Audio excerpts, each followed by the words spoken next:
First of all எல்லாருக்கும் sorry. இது தீபாவளி அன்றைக்கி போட்டுக்கணும். டைம்னால எடிட் பண்ண முடியல, சாரி. இது வாசலில் வந்து கோலம் போட்டு செம்மணிட்டு இருக்கேன். பெருமாளை வந்து புது துணி, பட்டாசு, ஸ்வீட்ஸ் எல்லாம் வச்சுருக்கேன். எங்கள் ஆத்துக்கார் துணி, என் துணிலாம் வச்சுருக்கேன். இதெல்லாம் நலங்கெடுத்துக்காக்க மஞ்சள், குங்குமம், எண்ணெய் தலைக்கு தேய்ச்சிக்க எண்ணெய்லாம் வச்சுருக்கேன். இதெல்லாம் வச்சாகணும், சாஸ்திரம் அது. இப்போ நான் பண்ண பலகாரம்லாம் வச்சுருக்கேன்.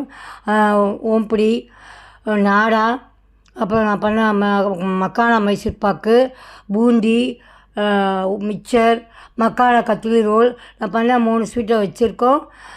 பட்டாசு வச்சுருக்கேன். அப்புறம் நான் கொஞ்சம் மேக்கப் செட்லாம் வாங்கினேன், அதெல்லாம் வச்சுருக்கேன். இதெல்லாம் வைக்கணும். இதெல்லாம் புதுசு இல்லையா, அதனால் அதுவும் வச்சுருக்கேன். இதெல்லாம் பார்க்கும்போது என் சின்ன வயசு ஞாபகம் தான் வருது. தலைக்கு யார் எண்ணெய் தேய்ச்சிக்கிறது, யார் முதல்ல குளிக்கிறது, ஏன் ட்ரெஸ்ஸு ஓன் ட்ரெஸ்ஸுன்னு சண்டை போட்டுப்போம். இந்த மாதிரி யாருக்கா நடந்திருக்கா சொல்லுங்கள். வீடியோ பாருங்கள், லைக் பண்ணுங்கள், ஷேர் பண்ணுங்கள், கமெண்ட்